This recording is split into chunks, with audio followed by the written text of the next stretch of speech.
Assalamualaikum warahmatullahi wabarakatuh.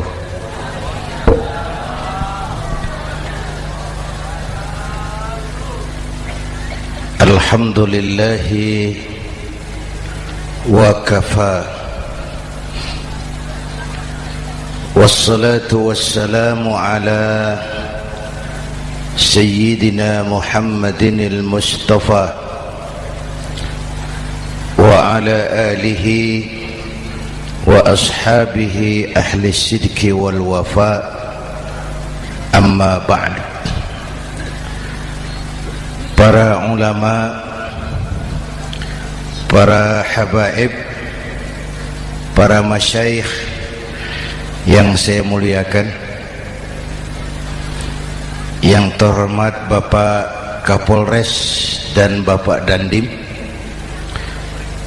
Sahibul Bait, segenap keluarga besar Pondok Pesantren Raudhatul Muta'allimin Al-Aziziyah, bapak-bapak, ibu-ibu, hadirin hadirat ma'asyiral muslimin yang saya cintai.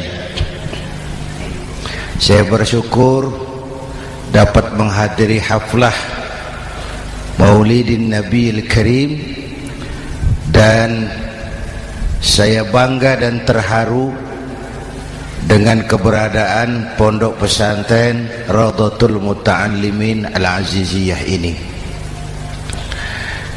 Sekarang ini banyak orang bisa memberi contoh, tapi sedikit orang bisa menjadi contoh. Memberi contoh itu mudah, tapi menjadi contoh itu yang sulit. Oleh karena itu, pada kesempatan ini kita ingin mengambil contoh bagaimana Rasul melaksanakan perjuangan. Apa modal utamanya? Saya sampaikan 3 sajalah, mudah-mudahan selesai 10 menit. Yang pertama, modal utama perjuangan baginda Rasul adalah akhlakul karimah. Memperbaiki akhlak dengan akhlak. Oleh karena itu, surah Madu sudah selesai. Dari dan ke Madura jadi lebih mudah. Bahkan Madura akan jadi daerah industri. Tetapi yang kita ingin, Madura tetaplah Madura. Akhlak tidak boleh berubah. Zaman boleh berubah, akhlak tidak. Masa boleh berganti, tapi keyakinan tidak boleh mati. Nah, soalnya adalah kepada siapa kita harus berakhlak? Kita itu kan harus berakhlak kepada 2. Kita harus berakhlak pertama kepada Allah. Ini yang terpenting. 13 tahun Rasul berjuang di Mekah hanya memperbaiki akhlak kepada Allah, menanamkan tauhid, meluruskan akidah, membangun keyakinan. 13 tahun di Mekah itu, dengan perhitungan kalau fondasi kuat, bangunan aman. Kalau fondasi melenceng, bangunan bengkok. Kalau fondasi rapuh, bangunan runtuh. Bangunan bagaimana fondasinya? Orang hidup bagaimana imannya? Kekuasaan dan jabatan baru ada manfaatnya kalau dipegang tangan orang beriman. Kalau tidak, yang muncul Fir'aun. Harta baru terasa manfaatnya kalau dipegang tangan orang beriman. Itulah sebabnya bangsa kita ini bukan cuma perlu orang pintar, kita perlu orang benar. Bahkan di masyarakat lebih baik benar tidak terlalu pintar ketimbang pintar tapi tidak benar.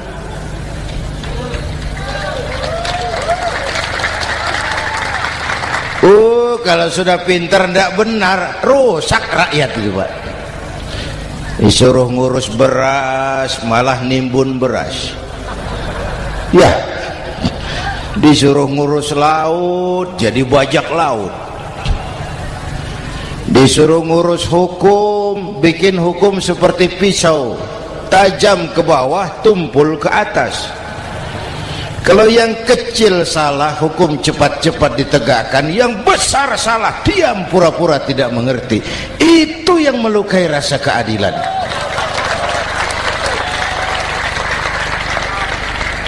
Mulai dari akhlak kepada Allah. Bagaimana cara berakhlak kepada Allah? Caranya dua. Pertama, jangan menyekutukannya dengan sesuatu pun. Yang kedua, jangan menyembah kecuali hanya kepadanya. Itu akhlak kepada Allah. Konsisten, disiplin. Saya bersaksi tiada Tuhan selain Allah, maka saya tidak akan menyembah kecuali hanya kepada Allah. Saya tidak akan takut kecuali hanya kepada Allah. Saya tidak akan minta tolong kecuali hanya kepada Allah. Saya tidak akan melarikan persoalan kecuali hanya kepada Allah. Saya bersaksi Nabi Muhammad utusan Allah, Nabi terakhir. Tidak ada Nabi sesudah Nabi Muhammad. Harga mati, titik. Disiplin. Ada yang mengaku jadi Nabi, wajib tidak percaya. Disiplin. Sekarang ini kan bangsa kita disiplinnya lemah. Korupsi agak sulit diberantas karena pejabat kita takut atasan tapi nggak takut Tuhan.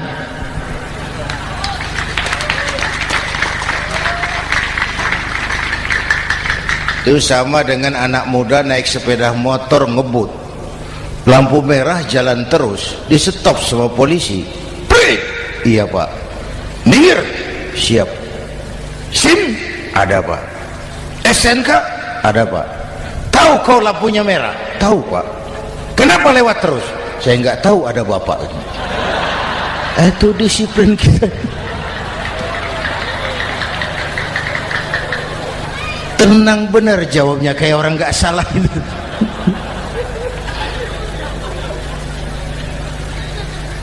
Iman. Apalagi belakangan ini saya sering bilang gini Pak, ini humor tapi agak tasawuf. Orang yang paling tenang hidupnya itu tukang parkir. Coba lihat tukang parkir, walaupun mobil banyak, mereknya bagus-bagus, tidak pernah sombong. Tenang. Nanti mobil pergi satu demi satu, habis sama sekali, dia tidak sedih. Tenang. Mobil banyak tidak sombong, mobil habis tidak sedih. Apa rahasianya? Ternyata, nih tasawufnya di sini. Tukang parkir tidak merasa memiliki, tapi merasa dititipi. Wah, itu. Siapa saja yang merasa memiliki, bersiaplah kehilangan, dan itu menyakitkan. Tapi kalau merasa dititipi, jabatan, harta, anak, istri, semua titipan, hiduplah seperti tukang parkir. Pertama, titipan tidak boleh bikin kita sombong. Dititipi kok sombong, tidak pantas ya. Pak Zainuddin titip mobil ya, silakan. Yang punya mobil pergi, saya petatang peteteng. Tidak pantas dititipi kok sombong. Ada orang dititipi jabatan oleh Allah sombong. Dititipi sombong. Ada enggak pejabat sombong? Ada. Namanya Fir'aun. Itu pejabat-pejabat sombong anak buah Fir'aun semua. Dititipi harta oleh Allah jadi orang kaya, sombong, sama tetangga tidak mau kenal, orang lain kecil semua, jalan tidak injak tanah. kuntilanak. Yang kedua penting, titipan harus dijaga baik-baik. Kalau tidak, yang nitip marah. Yang nitip marah. Pak, titip sepeda motor, silakan. Waktu diambil sepeda motor, kaca spion pecah, knalpot hilang, bemper hancur. Marah enggak yang nitip? Marah. Saya kan titip, kenapa enggak dijaga baik-baik? Dititipi harta oleh Allah jadi orang kaya supaya bangun pesantren, bela yatim, santuni yang lemah. Pelitnya 17 setan. Yang nitip marah. Dititipi jabatan oleh Allah isinya korupsi saja, yang nitip marah. Nah, saya mau kasih lihat sekarang. Allah titip Indonesia. Allah titip Indonesia. Hai rakyat, ini Indonesia, aku titip, kata Allah. Sebentar, ada meja mau naik. Silakan, Mas. Iklan. Ya, terima kasih. Jangan disangka kalau disediakan air teh pidatonya jadi lama. Dekorasi ini kok. Sampai mana tadi? Hai rakyat, ini Indonesia, aku titip, kata Allah. Ini negara besar dan kaya. Titipan ini ditebus dengan keringat, air mata, darah, dan nyawa. Ini bedanya. Malaysia memang merdeka, tapi diberi Inggris. Singapura merdeka, diberi Inggris. Indonesia merdeka, keringat, air mata, darah, dan nyawa. Ini negara aku titip, kata Allah. Ini negara besar dan kaya. Buminya subur. Di atas perut buminya segala tanaman hidup. Di bawah perut buminya ada gas, minyak, batu bara. Lautnya kaya, hutannya kaya. Kekayaan negeri ini harus digunakan bagi sebesar-besar kemakmuran rakyat. Itu amanat konstitusi. Disalahgunakan, dikorupsi, yang nitip marah. Yang nitip marah. Kalau dia marah, dia suruh makhluknya yang lain negur. Siapa? Merapi, Bromo, anak Krakatau. Itu Merapi demo, Pak. Kalau kita rakyat demo, anak buahnya Pak Danres turun. Tapi kalau Merapi demo, siapa yang mau ngatasi? Mbak Marijan. Selesai.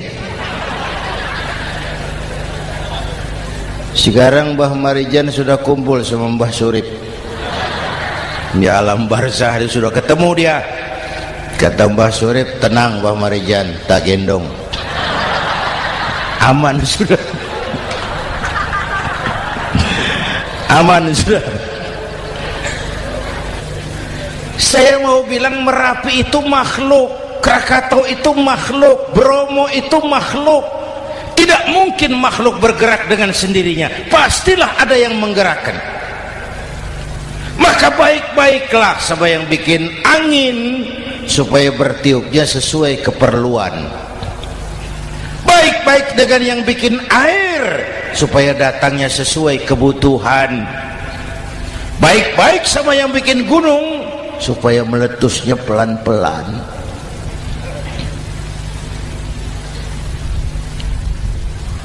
Bapak Ibu hadirin yang saya hormati, menjaga titipan. Jangan menyembah kecuali hanya kepadanya. Jangan menyekutukannya dengan sesuatu pun. Ayo, saya ngobrol kita. Bapak Ibu hadirin yang hadir di sini ini, kita ini semua hamba Allah apa bukan? Hamba Allah. Kata siapa? Kata kita. Kalau kata kita namanya ngaku. Ngaku itu boleh dan murah. Apa diakui? Kita belum tahu. Ya, kan baru kata kita itu. Dan tidak otomatis kalau kita bilang saya ini hambamu ya Allah, lalu Allah jawab iya ya. Tidak, wong itu kan kata kita. Saya hamba Allah, kata saya. Berapa banyak orang perbuatannya, ucapannya berkata saya hamba Allah, perbuatannya menyatakan dia hamba setan, hamba nafsu, hamba dunia, budak jabatan. Tidak sesuai ucapan dengan perbuatan. Jadi hamba Allah tuh nggak mudah, digojlok, diuji. Coba lihat, yang jelas diakui sebagai hamba itu baru satu yang kita peringati ini, baginda Nabi. Allah mengakui kapan? Waktu menceritakan Isra dan Mi'raj. Apa yang dipakai kalimat? Subhanallazi asra bi'abdih. Maha suci Allah yang telah menjalankan hambanya. Hambanya. Muhammad itu hambaku, aku jalankan dia. Allah mengakui. Kapan kalimat ini turun? Setelah Nabi digojlok, ditempa, digembleng, diuji, difitnah, dicaci maki, dilontari kotoran unta, sahabat-sahabatnya dibantai. Lolos, Muhammad betul-betul hambaku. Ayo Isra Muhammad. Subhanallazi asra bi'abdi, hambaku. Jadi kalau mau jadi hamba Allah ya diuji, digojlok, digembleng. Nah, mari kita lihat kehambaan baginda Nabi. Orang yang paling bersih hatinya Rasulullah. Orang yang paling baik akhlaknya Rasulullah. Orang yang dosanya sudah mendapat jaminan ampun Rasulullah. Tapi Rasulullah kalau sholat malam bengkak kakinya karena rajin sujud. Hati bersih, akhlak terbaik, dosa sudah diampuni. Tapi kalau sholat malam kakinya bengkak karena rajin sujud. Saya tahu di sini juga banyak yang kakinya bengkak. Cuma urusannya apa? Itu urusan masing-masing. Pada tingkat seperti itu Rasulullah, saya perlu Allah, saya perlu Allah, saya perlu Allah. Yang 100 tahun kita bangun selesai oleh gempa 3 menit. Ya. Yang 100 tahun kita bangun ternyata selesai oleh gempa 3 menit. Kita perlu Allah, kita perlu Allah. Makanya musibah itu kan kalau menimpa orang baik-baik namanya ujian. Kalau menimpa orang setengah baik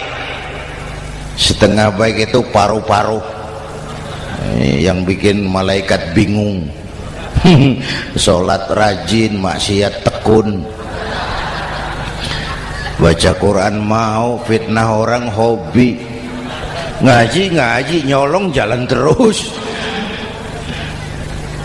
Untung di sini nggak ada yang begitu. Di Jakarta banyak. Di sini insya Allah sama. Jakarta. Orang separuh-separuh seperti itu kalau dapat musibah itu namanya teguran, bukan ujian. Kenapa ditegur? Lalai. Nah, kalau orang jahat dapat musibah itu namanya persekot. Uang muka tanda jadi. Kontannya nanti di akhirat. Kalau diuji bukan saja harus sabar, tapi harus lulus. Kalau ditegur, introspeksi, perbaiki yang kurang, kurangi yang memang berlebihan. Bertali-tali, bersambung-sambung musibah ini, dan musibah kalau datang tidak pernah memilih, tidak pernah memilih.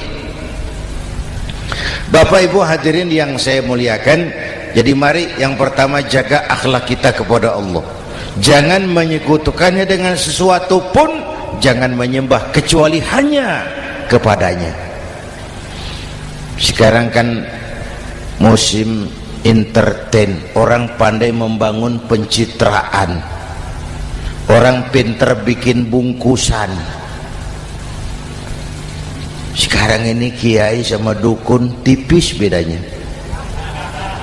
Bener Pak, pemburu hantu pakai sorban, pakai gamis, nanti kiai pakai helm. Atribut sudah kacau sekarang ini, siapa pakai apa, siapa mau jadi apa, tidak jelas. Sementara masyarakat kita memang agak kutil, kurang teliti, cepat heran, gampang kagum. Pernah terjadi suatu saat tabrakan di jalan, keras sekali, korban jatuh berlumur darah, dikerubungi orang banyak. Datang wartawan mau ambil gambar dari dekat, sulit, banyak sekali orang ngerubung. Dia cari akal, tolong saya dikasih jalan ke dekat korban. Orang menoleh semua. Saudara siapa? Saya bapaknya korban, katanya. Dia mengaku bapaknya korban. Ya orang minggir semua, minggir, ada bapaknya korban. Orang minggir semua, dia maju ke depan korban. Sampai di depan korban pucat mukanya itu wartawan. Kenapa? Yang ketabrak anak monyet, Pak. Dia sudah ngaku bapaknya korban.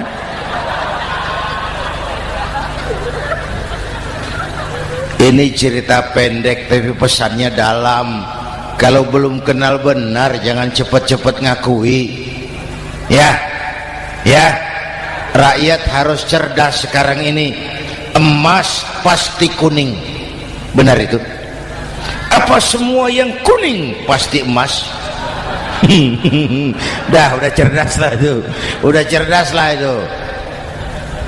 Hati-hati, ini jangan pencitraan. Orang pandai bikin bungkusan. Oleh karena itu kita juga harus punya filter supaya tidak hanyut oleh kedangkalan-kedangkalan pencitraan itu. Satu itu akhlak kepada Allah. Yang kedua, kepada siapa kita berakhlak? Kepada sesama manusia. Kepada sesama manusia itu siapa? Pertama, sesama muslim. Malam ini saya hadir di sini, saya tidak merasa tamu. Saya hanya keluarga di tengah keluarganya. Bahwa saya lahir di Jakarta itu sih kebetulan. Saya enggak pesan. Yang kita tidak pesan jangan diributkan. Kita enggak pesan. Warna kulit seperti ini kita enggak pesan. Dari suku apa lahir kita enggak pesan. Potongan seperti ini kita enggak pesan. Islam membebaskan manusia dari ras diskriminasi. Pada waktu yang bersamaan Islam mengangkat harkat, derajat, martabat kaum wanita. Ini kasihan dari tadi nggak diajak ngomong nih. Pada waktu yang bersamaan Islam mengangkat harkat, derajat, martabat kaum wanita. Tuh, ibu-ibu mestinya lebih terima kasih sama Rasulullah. Sebelum Rasulullah datang, nasib perempuan menyedihkan, dilecehkan, harganya murah. Sebelum Rasulullah datang, murah. Sebelum Rasulullah datang, murah. Coba lihat wanita sebelum Islam, sedih, dilahirkan hanya untuk melahirkan, alat pemuas nafsu. Kalaupun berperan, peranannya cuma segitiga, dapur sumur kasur, kasur sumur dapur, putar-putar di situ saja. Nggak usah di Arab, dunia, di Jawa, raja-raja Jawa sebelum kenal Islam seenaknya ngumpuli perempuan kan, selirnya yang 30, 50. Sultan-sultan di Turki piara harem ratusan orang perempuan. Kaisar terakhir dinasti Ming Cina bangun istana 1000 kamar, istrinya 1000. Innalillahi wa inna. Itu saya cuma pikir, raja kalau istrinya 1000, kapan pakai kolor itu raja?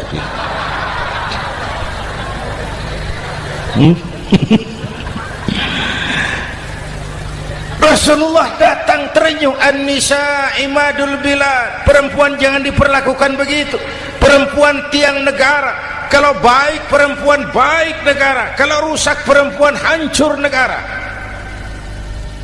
Waktu ditanya, ya Rasul, siapa yang paling harus saya taati di dunia? Ibumu. Setelah itu siapa lagi? Ibumu. Setelah itu siapa lagi? Ibumu. Setelah itu siapa lagi? Bapakmu. Menghargai perempuan, ibumu, ibumu, ibumu, bapakmu. Ibu 3 kali disebut, bapak 1 kali, ibu 3 kali, bapak 1 kali, ibu 3, bapak 1 bapak. Gimana sih ngitungnya jadi kerok begini? Salah ngitungnya, salah.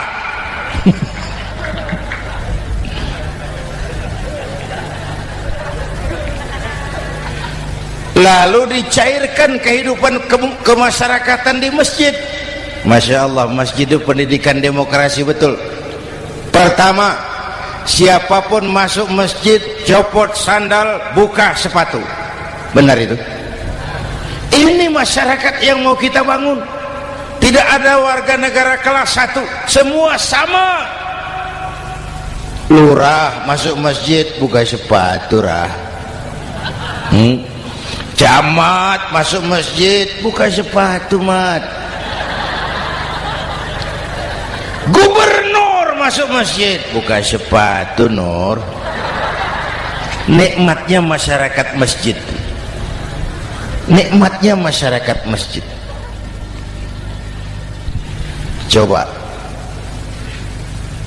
binatang saja harganya tidak sama toh. Sapi yang mahal yang gemuk, betul? Karena harga sapi pada dagingnya, makin gemuk sapi makin mahal harganya. Tapi ada burung perkutut lebih mahal dari sapi, padahal dagingnya sedikit, betul. Kenapa harganya lebih mahal dari sapi? Harga perkutut suaranya. Di mana harga manusia yang paling gemuk? Silahkan bersaing dengan sapi. Maaf.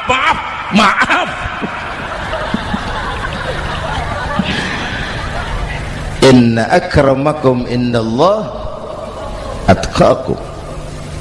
Masyarakat masjid sudah copot sandal, buka sepatu, sudah masuk ke dalam sholat berjamaah. Kalau sudah ke dalam sholat berjamaah, tidak pernah kita usil dari mana orang datang, yang penting kemana dia menghadap. Itu masyarakat masjid. Dari mana kamu? Dari kidul, Pak, madhab ngulon. Kamu dari mana? Dari lor, Pak, madhab ngulon. Kamu dari mana? Dari kulon, madhab ngulon juga. Ini kan konsep Bhinneka Tunggal Ika. Dari manapun orang datang, apapun warna kulitnya, dari suku apapun ia dilahirkan, kalau akidahnya sama, itu saudara kita. Lalu sholat berjamaah. Apa itu? Hidup bermasyarakat, berbangsa dan bernegara. Harus ada imam, harus ada makmum. Kenapa? Ini saya harus agak hati-hati ya, pakai sarung angin ini. Apa tadi ngomong apa saya? Sholat berjamaah, bermasyarakat, berbangsa dan bernegara. Ada imam, ada makmum. Siapa makmum? Kita ini rakyat. Siapa imam? Para pemimpin negara. Apa bedanya? Imam harus dipilih, makmum nggak usah. Coba baca kitab fikih yang setebal apapun, nggak ada bab pemilihan makmum. Nggak usah, makmum nggak usah dipilih. Orang buta boleh jadi makmum, orang bisu boleh jadi makmum, tukang mabuk boleh jadi makmum, tapi tidak tiap orang boleh jadi imam. Imam harus dipilih. Siapa yang jadi imam? Pertama, a'lamuhum, orang yang paling alim di kampungmu angkat jadi imam. Yang paling alim, bukan yang paling tua. Yang paling alim, tahu urusan, punya konsep, punya visi dan misi, mengerti negara ini mesti dibawa kemana, jalan keluarnya apa, angkat jadi imam. Pak, ada dua orang Pak, alimnya sama, yang mana yang dipilih? Kalau ada dua orang alimnya sama, kata Nabi, afsahuhum, yang lebih fasih lidahnya. Apa artinya fasih? Nyambung sama rakyat, tahu apa yang dimaui rakyat, nyambung. Tidak sah orang fasih bermakmum kepada imam cedal.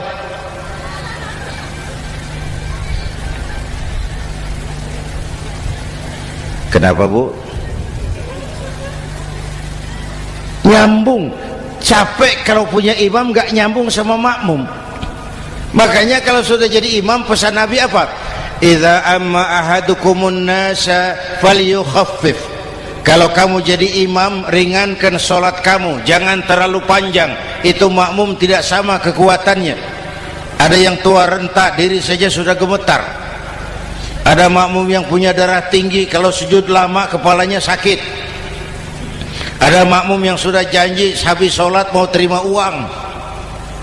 Jangan kalau sudah jadi imam di kota, sholat isya berjamaah, rakaat pertama selesai Fatihah, Yasin, bubar makmum itu. Jadi imam jangan terlalu lama, kayak Husni Mubarak tuh kelamaan jadi imam 30 tahun, rakyat capek.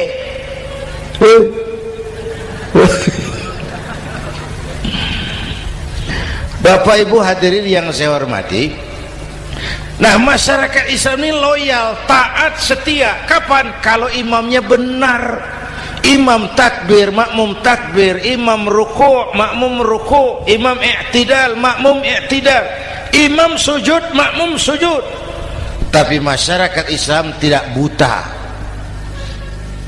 Imam keliru, makmum wajib menegur. Ya, bagaimana negurnya? Mestinya ruku', imam sujud. Wah, keliru ini. Subhanallah, kan gitu. Itu aturan main. Tidak boleh imam keliru, makmum emosi, main pegang, mam, hoi salah, hoi, kacau sholat.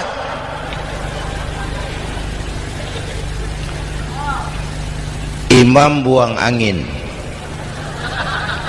apa makmum lalu berkata, demi kesetiaan saya kepada imam, imam buang angin, saya lebih keras lagi. Goblok.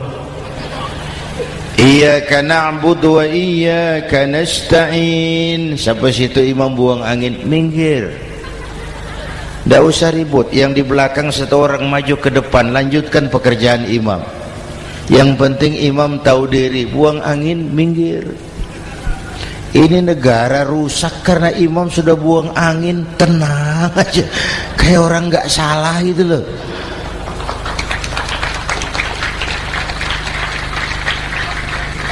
Selesai sholat dikasih tahu, imam tadi buang angin ya sedikit. Apa kalau nggak sedikit lalu nggak rusak sholat itu? Nah, dalam berjaga akhlak kepada sesama, ayo kita jaga kesatuan, persatuan, kerukunan, kekompakan. Ini pesantren Raudhatul Muta'allimin Al-Aziziyah, ini aset kita. Keberadaannya, pengembangannya, kelangsungannya bukan sekedar tanggung jawab pengurusnya, tanggung jawab kita sesuai dengan bidang dan kemampuan masing-masing. Yang punya jabatan bantu dengan wewenangnya, yang punya harta bantu dengan uangnya, yang punya tenaga bantu dengan tenaganya, yang bisa doa bantu dengan doanya, yang tidak bisa apa-apa bantu dengan diam.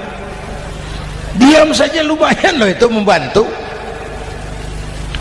Bapak Ibu hadirin yang saya hormati, saya ingat almarhum Panglima Besar Sudirman pernah bilang, kamu itu kalau mau menang harus kuat, kalau mau kuat harus bersatu, kalau mau bersatu hidupkan semangat silaturahmi. Mau menang harus kuat, mau kuat harus bersatu, mau bersatu hidupkan silaturahmi. Bapak Ibu hadirin, rukun antar umat seagama. Beda pendapat boleh, marah jangan. Kalau di Jakarta kan sekarang lagi musim apa itu wahabi yang bid'ah, sedikit bid'ah itu. Saya sih bilang yang suka tahlil bagus, terusin. Yang nggak suka tahlil nggak apa-apa, tapi jangan mencaci maki yang suka tahlil. Orang yang mabuk masih banyak kok yang tahlil dicaci maki. Kita nih seperti orang kurang kerjaan. Waktu guru saya Hadratul Mukarram Ki Haji Dr. Idham Khalid wafat, saya ajak orang baca Fatihah. Selesai, saya lagi duduk di belakang, seorang pengusaha nemui saya, Kiai, kenapa? Saya coba ingin kepastian. Apa? Orang yang sudah mati dibacakan Fatihah itu, apa pahalanya sampai? Saya bilang gini, Mas, kamu kalau nggak percaya mati aja dulu. Saya bacain Fatihah, tunggu di sono. Kalau nggak nyampe balik lagi nggak apa-apa.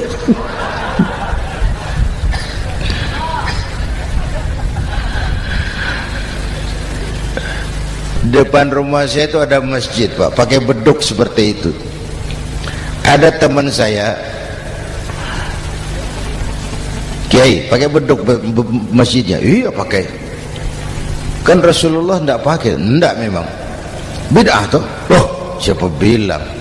Beduk itu bukan agama, itu budaya, tanda masuk waktu. Bukan manggil orang sholat. Manggil orang sholat pakai azan, tanda masuk waktu. Itu hebatnya Wali Songo, pakai beduk. Kalau nggak mau pakai beduk boleh, teriak-teriak juga boleh. Maghrib, maghrib, boleh. Tapi Wali Songo kan bijaksana, pakai beduk saja, sekali pukul satu desa dengar. Itu bijaksananya dakwah Wali Songo. Kalau beduk dianggap bid'ah, miskin kita. Itu budaya. Seperti sepeda motor, itu budaya. Kalau nggak mau pakai beduk boleh, teriak-teriak juga boleh. Maghrib, maghrib, boleh. Tapi Wali Songo kan bijaksana, pakai beduk saja, sekali pukul satu desa dengar. Itu bijaksananya dakwah Wali Songo. Kalau beduk dianggap bid'ah, miskin kita. Itu budaya. Seperti sepeda motor, itu budaya. Kalau beduk dianggap bid'ah, sepeda motor bid'ah tuh. Rasulullah nggak pakai, jual, beliin unta.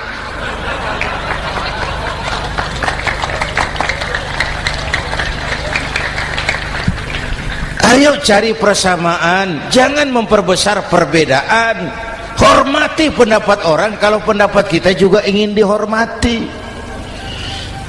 Kasus Ahmadiyah meledak lagi di Cikesik, Banten. Lalu pendekar-pendekar HAM menganggap itu tirani, mengganggu kebebasan beragama. Dia lupa bahwa Ahmadiyah masalahnya bukan kebebasan beragama, tapi penodaan terhadap agama. Kalau kebebasan beragama sih umat Islam welcome. Orang mau Hindu, mau Buddha, mau Kristen bebas memilih agamanya masing-masing. Tapi ini kan Ahmadiyah lain, ngakunya Islam tapi ada nabi lagi sesudah Nabi Muhammad, namanya Mirza Ghulam Ahmad, asal dari India. Saudara hadirin yang saya hormati, ini yang prinsip penodaan terhadap agama. Kalau nggak ngaku Islam nggak masalah.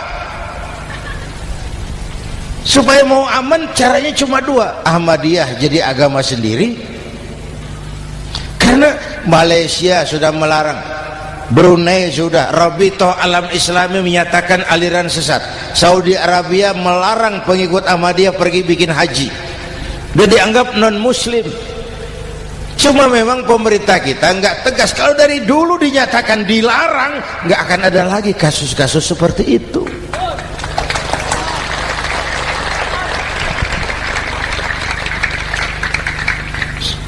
Nah, selain itu kita umat juga harus disiplin.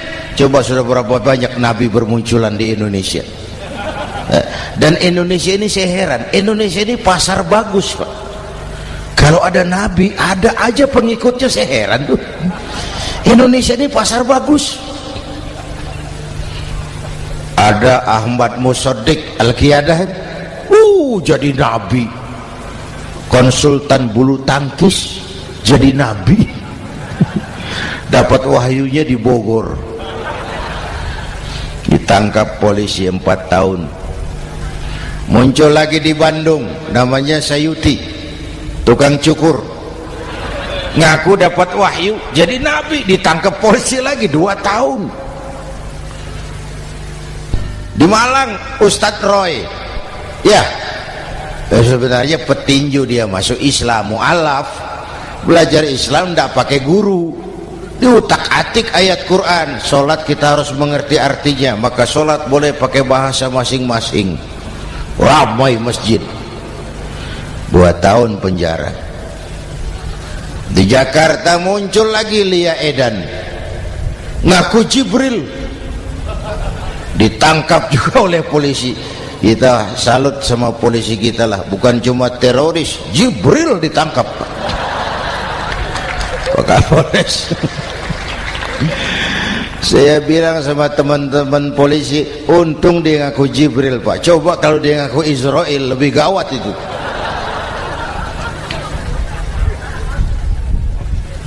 Yang parah, antara Cirebon Losari, dia perbatasan Jawa Tengah Jawa Barat, pernah muncul agama baru namanya agama Jasun, agama Jawa Sunda, agama Jasun Jawa Sunda. Yang jadi nabi Tugimin. La haula wala quwata. Saya bilang ini jangan jadi nabi, jadi kiai juga nggak angker ini. Al Mukarram Bapak Kiai Tugimin, nggak enak. Yang lebih ndak enak selawatannya loh itu. Kalau kita kan tadi nikmat tuh, ya Habibi ya Muhammad, nikmat rasanya itu. Coba ganti sama yang tadi, wah enggak, ya Habibi ya Tugimin, enggak enak itu, Pak. Jadi umat Islam itu sangat menghormati orang lain agama. Soal agama orang lain, lakum dinukum, awas hati-hati kalimatnya. Kita menghormati orang lain agama. Soal agama orang lain, lakum dinukum. Kita memang yakin cuma Islam agama yang benar, tapi bukan berarti kita boleh menghina agama orang lain. Kenapa? Kalau agama kita yang dihina, kita kan sakit hati. Orang lain sama dong. Itu sebabnya Allah berpesan, jangan kau caci maki Tuhan mereka, karena mereka akan balas mencaci maki Tuhanmu. Dan itu artinya mencaci maki aku, kata Allah. Jelas ini? Jelas? Justru karena umat Islam mayoritas di Indonesia, maka kerukunan antar umat beragama terjaga dengan baik. Oh, kalau umat Islam mau main kasar, mau main kayu, mau main keras, umat Islam ini 85%, yang lain pasti selesai. Saya jamin selesai. Tapi kan tidak. Kita sadar betul ini negara Pancasila. Kita sadar betul bahwa kita harus menghargai orang lain agama, menjaga kerukunan, rukun antar umat beragama. Yang ketiga, rukun antar umat beragama dengan pemerintah. Dulu kiai saya bilang, sultanun zulum khairum min fitnatin tadum. Pemerintah yang jelek pun sebenarnya masih lebih lumayan ketimbang tidak ada pemerintahan, kalau itu ukurannya. Coba umpama nanti Pak SBY sudah terlalu pusing, lalu pengumuman jam 000, seluruh rakyat Republik Indonesia saya umumkan mulai malam ini tepat jam 000 pemerintah bubar. Ayo bayangkan seperti apa kita tanpa pemerintah. Hukum rimba, yang kuat menekan yang lemah, yang kaya merampok yang miskin. Rumah saudara dirampok, lapor ke polisi, kata Kapolres, maaf polisi baru bubar. Hak asasi diinjak-injak, lapor ke pengadilan, pengadilan bubar. Masih ada pemerintah saja yang kuat suka menekan yang lemah, apalagi kalau tidak ada pemerintah. Karena itu ulama dan umarok dua pilar utama. Kalau kuat keduanya, kuatlah masyarakat. Kalau rapuh keduanya, maka rapuhlah juga masyarakat. Bapak Ibu hadirin yang saya hormati, ini yang kedua, kita harus berakhlak kepada sesama. Yang ketiga, kepada siapa kita harus berakhlak? Kenapa? Iya, saya cuma lihat jam. Yang ketiga, kepada siapa kita harus berakhlak? Kita ini harus berakhlak kepada makhluk Allah yang lain di luar manusia. Kepada air kita harus berakhlak loh Pak. Saya dulu remaja ngaji fikih, kiai ngajar makruh buang air kecil di tanah yang berlubang. Saya protes, kenapa makruh kiai? Pertama, untuk kesehatan. Siapa tahu di lubang yang kau kencingi ada gas beracun. Kalau tidak kiai, kalau tidak maka artinya kau harus melindungi binatang yang ada di dalam lubang. Siapa tahu di lubang yang kamu kencingi ada semut sedang rapat membahas masalah Mesir. Apa dosanya lalu mati dikencingi? Ini namanya rahmatan li semut. Bapak Ibu hadirin yang saya hormati, ada hadis sederhana, fa iza zabahtum fa ahsinu zibhata. Kalau kamu menyembelih hewan, sembelihlah dengan cara yang terbaik. Jangan nyembelih ayam pakai pisau tumpul, itu namanya tidak berperi kebinatangan. Kepada ayam kita berakhlak, kepada pohon kita berakhlak, kepada air kita berakhlak. Kenapa sekarang alam tidak seramah dulu? Karena kita juga tidak ramah kepada alam. Kenapa sering terjadi banjir? Karena tempat air kita kurangi. Dia bingung mau kemana. Air nggak punya tempat. Akhirnya masuk ke rumah kita juga. Masuk dalam zoharul fasadu bil barri wal bahri bima kasabat aydin nas. Karena kita tidak berakhlak kepada lingkungan. Bapak Ibu hadirin yang saya hormati, jadi itu yang pertama, modal utama perjuangannya akhlakul karimah. Mau sukses, utamakan akhlak. Industrialisasi boleh terjadi di Madura, jalan berhotmik licin, oke. Listrik masuk desa, alhamdulillah. Tapi akhlak jangan berubah, akidah jangan goyah.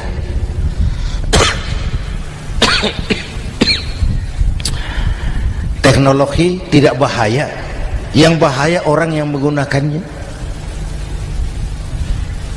Wayang itu yang namanya cepot itu bisa selawat badar kalau yang megang Anom Suroto. Cepot bisa selawat badar kalau yang megang Anom Suroto. Wayang bagaimana dalangnya, teknologi bagaimana orang yang menggunakannya. Satu. Yang kedua yang kita contoh dari baginda Rasul, beliau itu sejak kecil tidak dimanjakan, Pak.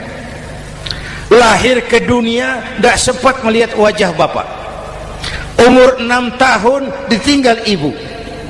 Umur 9 tahun ngembala kambing, berniaga ke Syam. Syam itu Syria sekarang. Umur 9 tahun bisnis lintas negara dari Saudi ke Syria. Remaja tidak dimanjakan, kerja keras, peras keringat, banting tulang, tidak ada pekerjaan halal yang hina. Lahir pribadi yang tegar, mental yang tahan banting, manusia yang tidak cengeng karena sejak kecil ditempa oleh kesulitan. Jadi gini, orang itu kalau biasa susah, ketemu susah, tidak kaget, Pak. Mentalnya kuat. Saya santri biasa makan kangkung, datang ke rumah teman dikasih kangkung, loh makanan saya ini, dikasih daging ayam, nambah. Orang tuh kalau biasa susah enak. Saya santri biasa tidur di masjid, disuruh nginep di hotel, pules, Pak. Tapi yang biasa tidur di hotel suruh nginep di masjid, encok. Hidup ini perjuangan. Mau sukses harus berani susah. Jangan seperti dulu di cerita santri. Ada santri beternak lebah, ambil madunya itu. Satu hari dia mau periksa sarang lebah, naik ke pohon pakai tangga, pakai sarung biasanya santri. Dia lupa tidak pakai celana dalam, naik pohon periksa, entah bagaimana terpegang sarang lebah itu, berhamburan lebahnya keluar, salah satu masuk ke sarungnya, tergigitlah Al-Mukarramnya itu. Dia menjerit, aduh, jatuh berguling ke bawah. Sudah lama jatuh, dia buka sarungnya, dia lihat bengkak. Karena bengkak kan jadi besar, senang juga dia. Dia berdoa, ya Allah, hilangkan sakitnya, biarlah bengkaknya. Ini kan, ini doa orang nggak konsekuen. Bengkak dan sakit itu paket. Mau bengkak ya harus berani sakit. Masa sakitnya bengkaknya mau, sakitnya nggak mau. Itu satu itu. Yang kedua, kita ini sering kalau punya cita-cita sering seperti rapat tikus. Satu hari sekelompok tikus rapat paripurna tikus untuk mengantisipasi bahaya kucing. Bagaimana supaya kucing itu jangan lagi mengganggu kita? Akhirnya ada yang mengusulkan begini, bagaimana kalau di leher kucing kita gantungkan lonceng, supaya kalau dia datang dari jauh suaranya sudah kedengaran dan kita bisa lari menyelamatkan diri. Wah, cerdas dia. Setuju, setuju semua. Setuju, bagus. Nah, oke. Waktu pembicaraan dilanjutkan, tikus mana yang mau menggantungkan lonceng ke leher kucing? Rapat bubar.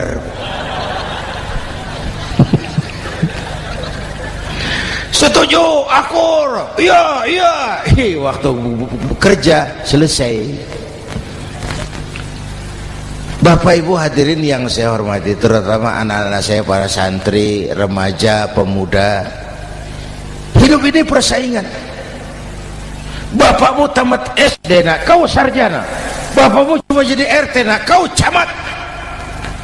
Bapakmu tukang tabal ban, kau harus punya pabrik ban. Anak saya pertama dulu saya titip mondok di Tebu Ireng. Tahun pertama pulang saya kontrol, sini kau, apa hasilmu setahun di pesantren? Dia sodorkan saya sebuah piagam penghargaan juara lomba pidato di pondoknya. Saya heran, ini anak di rumah jarang ngomong, kok bisa jadi juara pidato?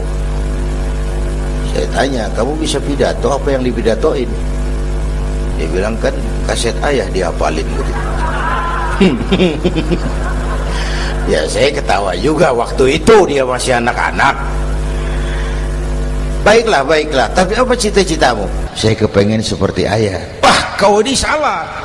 Kalau aku ayahmu di matamu menurutmu hebat, mestinya kau 10, 100, 1000 kali lebih hebat dari orang-orang yang kau anggap hebat. Karena tantanganmu akan lebih berat dari tantangan yang aku hadapi sekarang. Kalau kau sama dengan aku, kau ditinggalkan zaman karena kau tidak mampu menjawab tantangan zamanmu. Bapak Ibu hadirin yang saya hormati, persaingan tajam, tantangan makin berat. Oleh karena itu diperlukan semangat yang dicontohkan Nabi. Kerja keras, peras keringat, banting tulang. Tidak ada pekerjaan halal yang hina. Sejak kecil ditempa oleh kesulitan.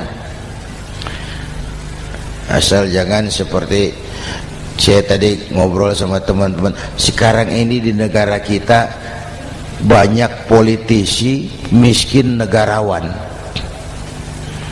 Pejabat-pejabat kadang-kadang kalau ngelihat rakyat tuh komentarnya nggak berpihak kepada rakyat. Saya ingat waktu Mentawai dihantam gempa, Nias hancur, infrastruktur hancur, rumah rakyat luluh lantak. Ketua DPR Pak Marzuki Ali bilang, bagaimana itu rakyat? Ya itu resikonya punya rumah di pinggir laut. Waduh, ini bukan komentar pemimpin, rakyat lagi susah kok dibilang kayak gitu. Saya prihatin dengan ucapan kayak gitu. Waktu cabai 100.000, di sini berapa sekarang? Sama ya. Waktu cabai mahal, ada pejabat bilang, rakyat suruh nanam cabai aja di halaman rumahnya. Ini kan gak solutif dan gak cerdas. Cabai naik, rakyat suruh nanam cabai. Nanti beras naik, rakyat suruh nanam padi. Yang saya khawatir kalau telur mahal, apa rakyat suruh betelur gitu? Ini kan gak cerdas dan gak solutif. Bapak Ibu hadirin yang saya hormati, apalagi tadi sudah saya bilang di awal, kita ini bangsa yang ditempa oleh kesulitan. Mau merdeka saja dengan keringat, air mata, darah dan nyawa. Kita tidak boleh cengeng menghadapi kesulitan ini. Tegar, tahan uji, tahan banting, dan seterusnya. Itu hal yang kedua. Yang ketiga, terakhir, Rasulullah itu sosok yang ibadahnya luar biasa. Tadi sudah saya jelaskan sebagian. Ibadahnya luar biasa. Ayo kita bantu keamanan negeri kita ini. Dengan apa? Istighfar. Wa ma kana Allahu mu'adzibahum wa hum yastaghfirun. Allah tidak akan turunkan bencana selagi di tengah mereka masih banyak orang-orang yang istighfar. Rasulullah yang dosanya sudah diampuni sehari 100 kali istighfar. Ayo kita ngobrol ini. Pak, saya ini Zainuddin ini, kalau mengharap masuk surga dengan amal yang saya kerjakan sendiri, rasa-rasanya tipis harapan. Bener.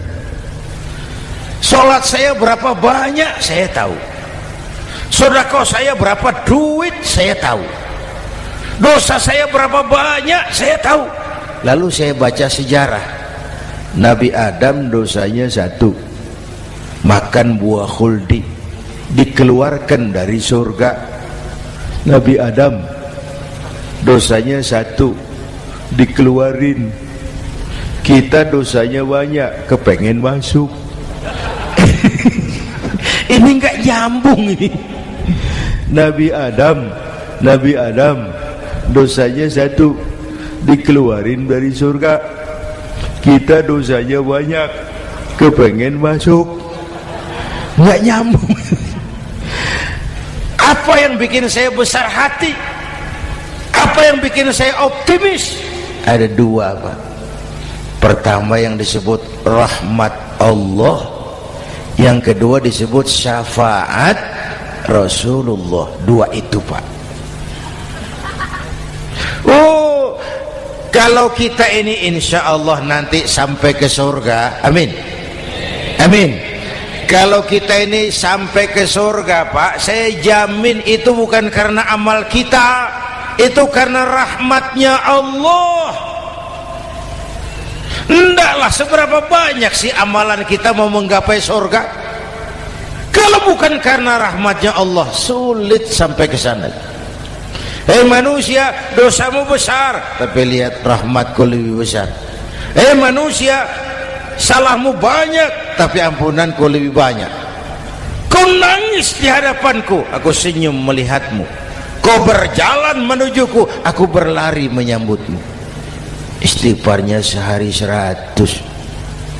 Lalu ada hadis qudsi, inni la ahammu bi'adzabi ibadi. Kadang-kadang aku pengen turunkan azab bencana kepada manusia, tapi ketika aku melihat 3 perkara, murkaku surut, bencana aku tarik kembali. Coba perhatikan hadis qudsi ini. Allah mau marah hendak jadi, bencana ditarik, musibah diangkat. Kenapa? Ada yang meredam murka Allah. Allah enggak jadi marah. Siapa? Pertama, suyukhan rukka. Aku lihat orang-orang tua tengah malam sujud sambil berlinang air mata, nangis di hadapan Allah. Itu kita hutang jasa loh, Pak, sama orang-orang yang tengah malam sujud nangis di hadapan Allah. Lihat yang begitu Allah tidak jadi marah.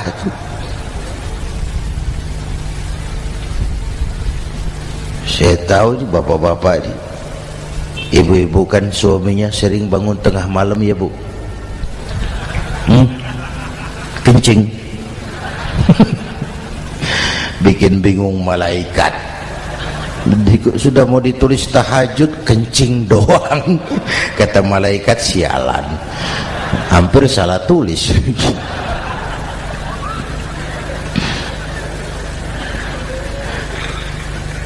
Aku lihat orang tua tengah malam sujud sambil berlinang air mata. Lalu aku lihat bayi-bayi tanpa dosa masih menyusu, sibyanan rudda. Bayi-bayi tanpa dosa masih menyusu, suci bersih, belum ternoda. Wa bahaiman rutta. Dan aku lihat binatang ternak melata mencari makan, kambing mudah cari rumput, alam terjaga keasriannya. Bagaimana bencana enggak mau nambah? Kita mengamalkan hadisnya juga terbalik. Yang diminta itu orang tua tengah malam sujud, bayi tanpa dosa nyusu. Sekarang bayi tanpa dosa dibuang ke tempat sampah gara-gara orang tua tengah malam nyusu. Terbalik namanya. Yang diminta itu orang tua tengah malam sujud, bayi tanpa dosa nyusu. Ini bayi tanpa dosa dibuang ke tempat sampah gara-gara orang tua tengah malam.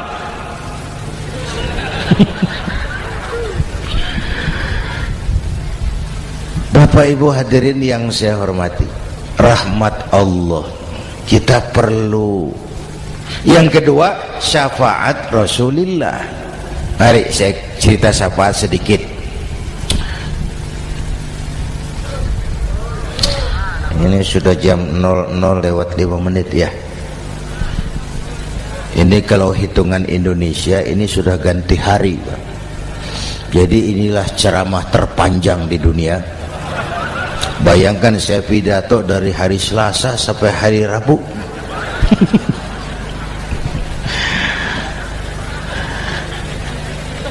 Syafaat.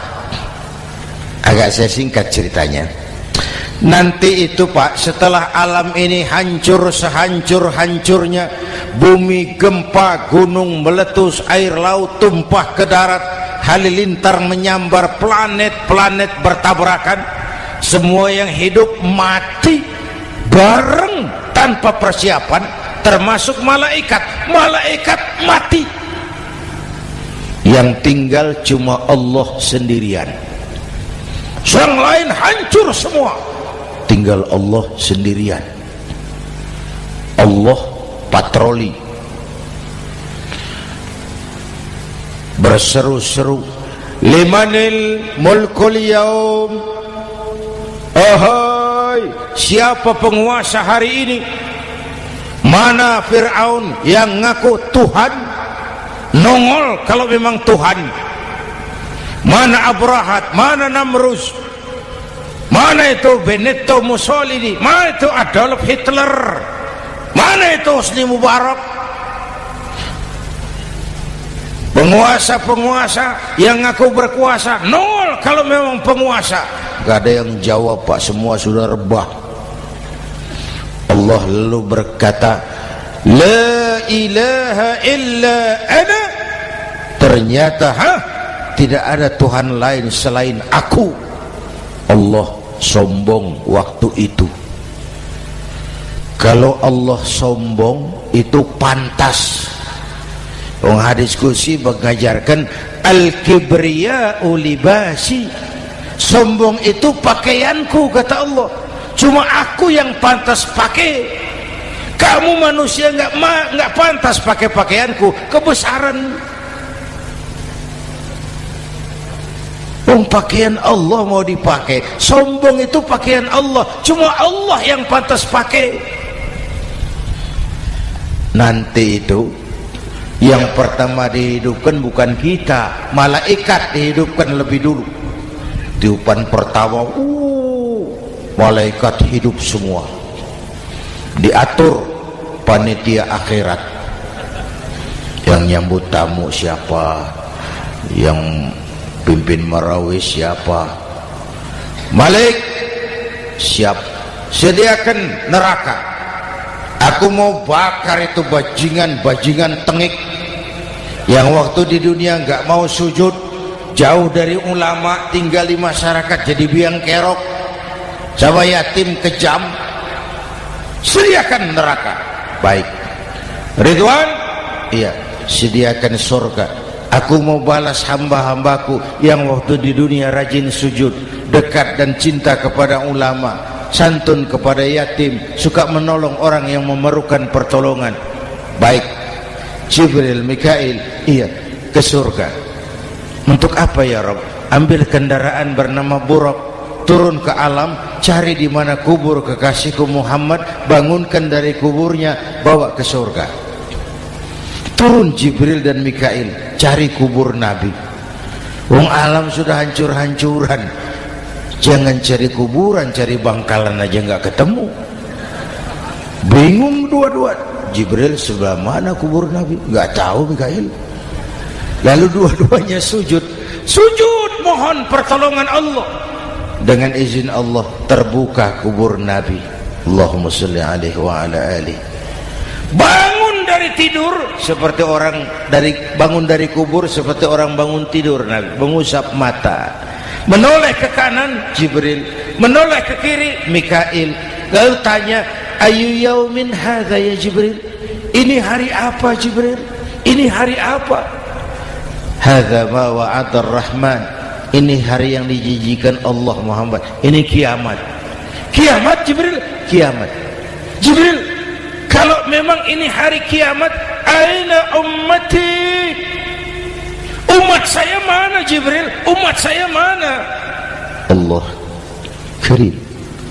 Belum pernah saya lihat di dunia ada satu pemimpin yang begini besar cintanya kepada umatnya seperti baginda Rasul. Dari dunia sampai akhirat beliau cinta kita. Dari dunia sampai akhirat beliau bela kita. Bangun dari kubur, tahu hari sudah kiamat, yang pertama ditanya, aina ummati? Umat saya mana Jibril? Kita yang ditanya. Kalau saya yang pertama dibangkitkan dari kubur, lain pertanyaannya. Ini hari apa Jibril?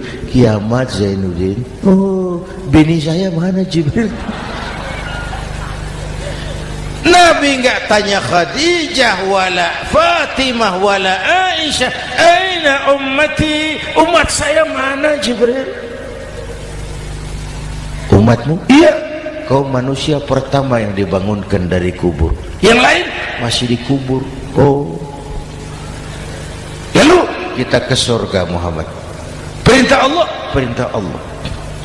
Sampai di surga seperti orang tidak betah Nabi itu, resah, gelisah, mondar mandir, mukanya murung. Yang punya surga kan negur, Muhammad, labbaik ya Rabb. Tidak enak di surga ya? Enak. Kok kamu seperti orang nggak kerasan gitu loh, resah, gelisah. Kenapa? Saya teringat umat saya ya Allah. Umat saya bagaimana nasibnya? Iya, saya sudah enak di DPR. Salah. Saya sudah enak di surga, gaji cukup, kursi empuk, dapat mobil dinas.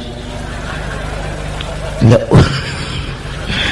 Umat saya yang waktu kampanye kepanasan itu gimana nasibnya tuh?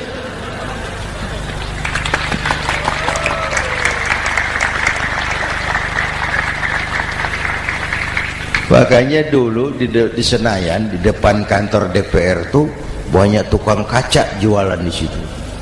Saya bilang itu tukang kaca pintar dagangnya di situ. Pas, maksudnya supaya yang mau berkantor di situ ngaca dulu.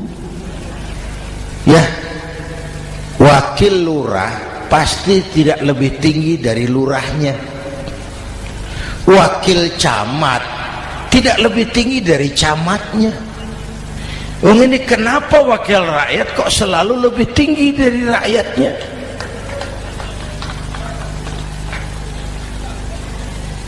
Kan yang memberikan mandat kita rakyat. Kemerdekaan bertujuan mengantarkan rakyat ke gerbang kesejahteraan.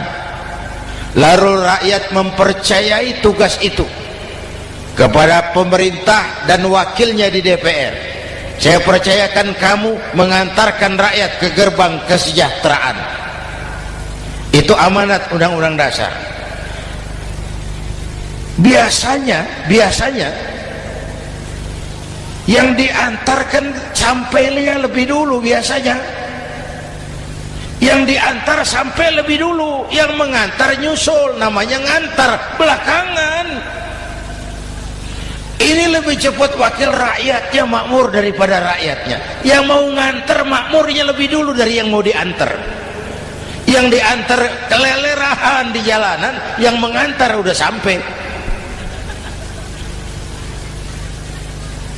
Jadi bagaimana Muhammad? Saya minta izin mau keluar, tengok saya punya umat. Oke, saya potong ceritanya. Saat manusia dibangkitkan dari kuburnya masing-masing, Masya Allah, Masya Allah, saya nggak sanggup bayangkan jumlah manusia yang hidup di muka bumi sekarang kan 6 miliar. Cina berdua, India 2,5 miliar. Cina 1,5 miliar, India 1 miliar rakyatnya. Berdua sudah 2,5 miliar. Itu kalau kencing bareng banjir besar. Bayangkan manusia dari awal sampai akhir berapa puluh miliar kumpul di padang mahsyar. Subhanallah. Sibuk, panik, bingung mau disidang di hadapan Allah. Sebagian kumpul di pojokan berunding, kita mau disidangi. Terus ayolah kita cari bantuan. Kemana? Adnan Buyung. Begini. Kita ini kan anak cucu Nabi Adam. Pantas dong kita minta tolong sama beliau. Yuk, setuju. Berangkat cari Nabi Adam. Ya Adam, anta abal bashar. Adam, tuan datuknya manusia, kami cucu kamu, anak turunan kamu mau disidang, tolong kami Adam, tolong. Kata Nabi Adam, Quraisy mas, rombongan Jawa udah aku naik mumet lagi sama Nabi Nuh saja. Nuh bilang tidak bisa, saya juga punya masalah, pernah minta obat ditenggelamkan. Ibrahim barangkali, semua Nabi hand up, angkat tangan. Dikala itu yauma la yanfa'u malun wala banun, di mana harta tidak ada lagi artinya, anak-anak tak jadi beban, tiap orang sibuk dengan urusannya sendiri-sendiri. Saat itu ada satu pemimpin, Allahumma salli alaihi wa ala alihi, diizinkan Allah. Dikala semua nabi yang lain angkat tangan hand up, beliau malah ummati ana laha, ta'ali ummati, ta'ali ummati, umatku sini, umatku sini. Beliau memanggil-manggil umatnya. Yang bagaimana yang dipanggil? Ada hadis, inna ummati ya'tuna yaumal qiyamah ghurran muhajjalin min atharil wudu. Umatku besok di akhirat datang menghadap Allah dengan muka bersinar-sinar karena sering wudu. Sering wudu kan sering sujud, masa cuma wudu tapi enggak sujud? Itu nanti ndak usah mengaku Rasul yang panggil, sini umatku. Tapi kalau muka enggak pernah wudu, enggak pernah sujud, merangkak di depan Nabi, saya umatmu ya Rasul. Kata Nabi, umat saya enggak ada yang kumbal gini. Dikala itu beliau berkenan memberikan syafaat. Syafaat itu saudara-saudara, saya pakai sarung, sobek sedikit, syafaat itu nambeli itu loh. Salat saya kurang sedikit, sedekah saya campur riak sedikit, puasa saya tidak ikhlas sedikit, ditutup dengan syafaat. Saya mau dagang, perlu modal 20 juta, saya punya uang 15 juta, yang 5 juta syafaat. Jadi harus ada modal. Kalau sholat tidak pernah, sedekah tidak pernah, lalu syafaatnya dari mana? Yang dapat tambelan itu yang punya sarung bolong, punya sarung sobek, ditambal dengan syafaat. Lah kalau tidak ada sarung, apa yang mau ditambal? Ya, nah, mudah-mudahan kita semua mendapat rahmat Allah dan mendapat syafaatnya Rasulullah Sallallahu Alaihi Wasallam. Bapak Ibu hadirin, sudah 7:30 lewat 4 jam. Saya pun kangen, tapi hari sudah larut. Insya Allah lain kesempatan kita jumpa lagi. Terima kasih kepada Al-Mukarramun, para ulama, para habaib, pengasuh pesantren Raudhatul Muta'allimin Al-Aziziyah, dan semua yang hadir. Mudah-mudahan yang saya sampaikan ada manfaatnya. Usikum wa iyaya bitaqwallah. Aqulu qawli hadza fa astaghfirullahal azim li wa lakum. Wassalamu alaikum warahmatullahi wabarakatuh.